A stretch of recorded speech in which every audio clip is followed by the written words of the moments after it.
வணக்கம். இன்னைக்கு நாம பார்க்க போறது வெறும் ஒரு தனிநபரோட வாழ்க்கை வரலாறு கிடையாது.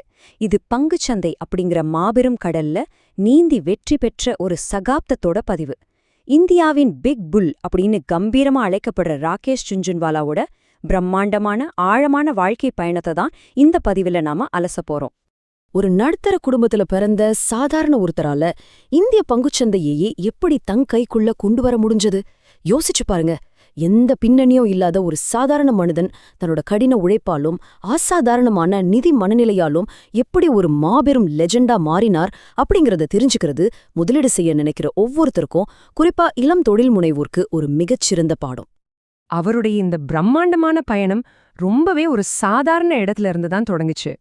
சிறு வயசுல வீட்ல தன்னோட அப்பா நண்பர்கள் கூட சேர்ந்து பங்குச்சந்தைய பத்தி பேசுறத ரொம்ப ஆர்வமா கவனிப்பார். அந்த சின்ன வயசு ஆர்வம் கல்லூரி நாட்கள்ல ஒரு வெறியாவே மாறிடுச்சு. சும்மா நேரத்தை வீணாக்காம பங்குச்சந்தை பத்தின புத்தகங்களை தேடி தேடி படிச்சார். வாரன் பஃபெட் மாதிரியான மாபெரும் ஆளுமைகளோட உத்திகளை ஆழமா அலசினார். அதாவது மார்க்கெட்குள்ள பணத்தை முதலீடு செய்யறதுக்கு முன்னாடி அறிவை முதலீடு செய்யணும் அப்படிங்கறத அவர் ரொம்ப தெளிவா உணர்ந்திருந்தார். இப்படி பல வருஷங்களா வளர்த்துக்கிட்ட அறிவை வச்சுக்கிட்டு 1980கள்ல அவர் முதல் முறையா களத்துல இறங்கின போது அவரும் சாதாரண மனிதர்கள் சந்திக்கிற அதே பயத்தை தான் சந்திச்சார். கேட்டா கண்டிப்பா ஆச்சரியப்படுவீங்க. அவர் மார்க்கெட்குள்ள வரும்போது அவரோட பாக்கெட்ல லட்சக்கணக்கிலலாம் பணம் இல்ல, வெறும் 5000 ரூபாய். ஆமாங்க, வெறும் 5000 ரூபாய் அப்படிங்கிற மிக குறைந்த மூலதனத்தோடு தான் அந்த மாபெரும் பயணத்தை தொடங்கினார். கையில பெரிய அளவுல பணம் இல்லையேன்னு தயங்குற ஒவ்வொருத்தருக்கும் இது ஒரு மிகப்பெரிய உந்து சக்தி. உங்க கனவுகள் பெருசா இருக்கலாம், ஆனா அதோட தொடக்க புள்ளி எவ்வளவு சின்னதா இருந்தாலும் பரவாயில்ல. பங்குச்சந்தை அப்படிங்கிறது எப்போதுமே ஒரு எமோஷனலான பயணம்.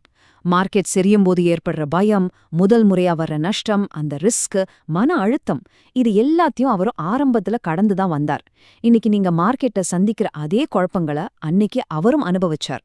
இதுதான் சந்தை வைக்கிற நிஜமான முதல் பரீட்சை. ஆனா அங்கதான் ஒரு பெரிய விசித்திரம். ஆரம்பகால நஷ்டங்களை கண்டு அவர் பயந்து ஓடல. அந்த வீழ்ச்சியில தம் மனச உறுதியா வச்சுக்கிட்டு எப்படி பொறுமையா இருக்கிறதுன்னு அவர் கத்துக்கிட்டார். சந்தை பயங்கரமா சரியும் போது பதற்றப்படாம ரொம்ப அமைதியா சிந்திக்கும் அந்த முதிர்ச்சியான மனநிலை தான் முதலீட்டாளர்களுக்கான முதல் அஸ்திவாரம். இந்த அசைக்க முடியாத மன உறுதிதான் பின்னாட்களில் அவருக்கு மாபெரும் வெற்றியை தேடி கொடுத்துச்சு. டைட்டன், டாடா மாதிரியான நிறுவனங்கள்ல அவர் ஆரம்ப காலகட்டத்திலேயே முதலீடு செஞ்சார். மக்கள் எல்லாரும் அந்த நிறுவனங்கள் மேல சந்தேகம் கொண்டு பீதியில பங்குகளை வித்துட்டு ஓடும்போது அவர் மட்டும் அதன் எதிர்காலத்தை ஆழமா நம்பினார். குறிப்பா டைட்டன் பங்குகளை பல வருஷங்கள் அவர் விற்கவே இல்லை. இதுதான் மார்க்கெட்ல கூட்டத்துக்கு எதிரா தனித்து நின்னு ஜெயிக்கிற கெத்து. இதோட ரிசல்ட் பல்லாயிரம் கோடிகள் லாபம். இது ஏதோ ஒரே ராத்திரியில நடந்த மேட்சுக்கு இல்லைங்க. தான் நம்பிய ஒரு நிறுவனம் மேல வச்ச ஆழமான நம்பிக்கையும் மிக நீண்ட கால பொறுமையும் தான் இப்படி ஒரு அசுரத்தனமான செல்வத்தை உருவாக்குச்சு. பொறுமைக்கு கிடைச்ச பிரம்மாண்டமான பரிசு இது.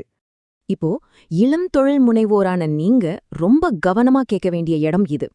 இவ்ளோ பெரிய சாம்ராஜ்யத்தை உருவாக்க அவர் பின்பற்றிய அந்த ரகசிய முதலீட்டு தத்துவங்கள் என்னென்ன? அவர் வெற்றியோட அடித்தளம் இந்த 5 விஷயங்கள் தான். 1. நல்ல தரமான நிறுவனங்களை கண்டுபிடிக்கிறது. 2. பல வருஷங்களுக்கு பொறுமையா இருக்கிறது. 3. சந்தை பயத்துல சரியாம்போது தைரியமா வாங்குறது. 4. கூட்டத்தை பின்பற்றாம சுயமா யோசிக்கிறது. 5. பெரிய வெற்றிக்காக துணிஞ்சு ரிஸ்க் எடுக்கிறது.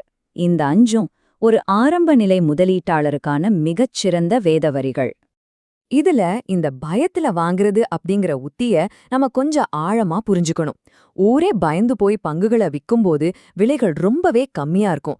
அந்த நேரத்துல இமோஷனல் ஆகாம அமைதியா நல்ல பங்குகளை தேடி வாங்குறது தான் அவரோட மாஸ்டர் ஸ்ட்ரோக். சந்தையோட வீழ்ச்சிய ஒரு மிகப்பெரிய வாய்ப்பா பாக்குற அந்த மனநிலை தான் அவரை உச்சத்துக்கு கொண்டு போச்சு. அடுத்தது, கூட்டத்தை அப்படியே ஃபாலோ பண்ணாதீங்க. எல்லாரும் பண்றாங்களே நாமும் பண்ணுவோம்னு நினைக்கிறது பங்குச்சந்தையில தற்கொலைக்கு சமம். எந்த ஒரு முடிவாக இருந்தாலும் சுயமாக ஆராய்ந்து யாருடைய செல்வாக்கும் இல்லாம செயல்படுற அந்த பழக்கத்தை அவர் வாழ்நாள் முழுவதும் பின்பற்றினார். அவரோட இந்த தனித்துவமான உத்திகள் தான் அவரை ஒட்டுமொத்த இந்தியாவின் பிக் புல்லா மாத்துச்சு. ஊடகங்கள் அவரோட ஒரு வார்த்தைக்காக தவம் கிடந்துச்சு. மக்கள் அவரை தங்களோட வழிகாட்டியா, ஒரு குருவா பார்த்தாங்க. அவர் ஒரு பங்கில் முதலீடு செய்றாருன்னு செய்தி வந்தாலே போதும், இந்திய நிதி உலகமே அதை உற்று நோக்கும். சாதாரண மக்கள் மத்தியில முதலீடு பத்தின விழிப்புணர்வை ஏற்படுத்தி ஒட்டுமொத்த பொருளாதாரத்துல ஒரு மாபெரும் சக்தியா அவர் உருவெடுத்தார். இப்படிப்பட்ட ஒரு பிரம்மாண்டமான மனிதரோட இறுதி கட்டம் நிஜமாவே மெய் சிலிர்க்க வைக்கும் ஒரு அழியாத வரலாறு. கடைசி காலங்கள்ல அவரோட உடல்நிலை ரொம்பவே மோசமா பாதிக்கப்பட்டு சக்கர நாற்காலியில உட்கார வேண்டிய நிலைக்கு தள்ளப்பட்டார். ஆனா ஒரு பக்கம் உடம்பு தளர்ந்தாலும் மார்க்கெட் மேல அவருக்கு இருந்த அந்த வெறித்தனமான காதல் கொஞ்சமும் குறையல. அந்த அசைக்க முடியாத ஆர்வம் அவர் கண்ணுல அப்படியே தெரிஞ்சுது. ஆச்சரியம் என்னன்னா, தன்னோட கடைசி மூச்சு வரைக்கும் அவர் சந்தைய தொடர்ந்து ஆய்வு பண்ணிக்கிட்டே தான் இருந்தார். தினசரி மார்க்கெட்டை பார்க்கறது அவருக்கு வெறும் தொழில் கிடையாது, அது அவரோட உயிராகவே இருந்துச்சு. உண்மையான வெற்றி அப்படிங்கறது பணத்துல இல்ல, நாம செய்யற வேலையின் மேல நாம வச்சிருக்கிற அந்த உன்னதமான பேஷன்ல தான் இருக்கு அப்படிங்கறத அவர் வாழ்ந்து காட்டினார். வெறும் 5000 ரூபாயில தொடங்கிய பயணம் பல்லாயிரம் கோடிகளை தாண்டி மாபெரும் சகாப்தமா முடிஞ்சிருக்கு. அறிவு, பொறுமை, அசைக்க முடியாத நம்பிக்கை, இது 3 இருந்தா ஒரு சாதாரண மனிதனாலும் வரலாற்று மாற்றி எழுத முடியும்னு அவர் நிரூபிச்சிட்டார். மார்க்கெட் அன்றும் இன்றும் என்றும் ஏற்ற இறக்கங்களோட தான் இருக்கும். ஆனா இப்போ நீங்க உங்களையே கேட்டுக்கோங்க, அடுத்த முறை மார்க்கெட் விழும்போது பயந்து ஓடுற கூட்டத்துல நீங்க இருப்பீங்களா? இல்ல அந்த வீழ்ச்சியையும் ஒரு மிகப்பெரிய வாய்ப்பா பாக்குற அந்த பிக் புல் மனநிலை உங்ககிட்ட இருக்குமா? சிந்தித்து பாருங்கள்.